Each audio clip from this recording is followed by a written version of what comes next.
ప్రభు పేరట మీ అందరికీ శుభాభివందనములు. Charles Spurgeon గారి విశ్వాసపు చెక్ బుక్ నుండి ఈరోజు అనుదిన వాక్య ధ్యానం. ఇజ్రాయేలును కాపాడువాడు కునుకడు నిద్రపోడు. కీర్తనల గ్రంథం 121వ అధ్యాయం 4వ వచనం. యెహోవా ఇజ్రాయేలును కాపాడేవాడు. ఏ విధమైన మత్తు ఆయన మీదకు ఎప్పటికీ రాదు. గాఢ నిద్ర గాని చిన్న కునుకు గాని ఆయనకు రాదు. ఆయన తన ప్రజల హృదయాలను వారి గృహాలను కాపాడే విషయంలో ఎప్పుడు తప్పిపోడు. సంపూర్ణమైన శాంతి సమాధానాలను పొంది ప్రశాంతంగా మనం ఉండడానికి సరైన కారణం అదే. తన స్నేహితుడైన పర్మేనియా కాపలా ఉంటే తాను ప్రశాంతంగా నిద్రపోతానని మహాచక్రవర్తి అలెగ్జాండర్ అన్నాడు. అలా అయితే దేవుడే మన చుట్టూ ఉండి కాపలా కాస్తున్నాడు కాబట్టి మనం ఇంకా ప్రశాంతంగా నిద్రపోతాం.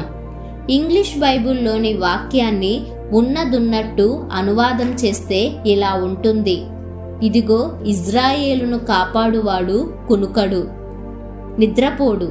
ఇదిగో అన్న మాట ఇక్కడ ఉపయోగించబడడానికి కారణం ఏమిటంటే, ఈ సంతోషకరమైన సత్యం మీద మన దృష్టి నిలపాలని దేవుని ఉద్దేశం.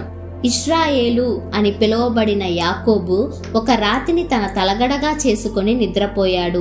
కాని దేవుడు మెలకువగానే ఉండి అతనికి దర్శనంలో కనబడ్డాడు. ఎలాంటి భౌతికమైన కాపుదల లేని పరిస్థితిలో మనం నిద్రపోతే యెహోవాయే మనలను తన నీడలో కాచి కాపాడతాడు.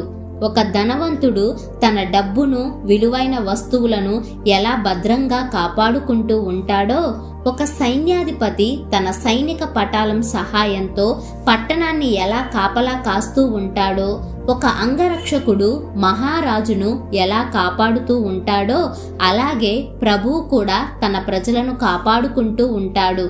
అలాంటి కాపుదలలో ఉన్నవారికి ఎవ్వరూ హాని చెయ్యలేరు.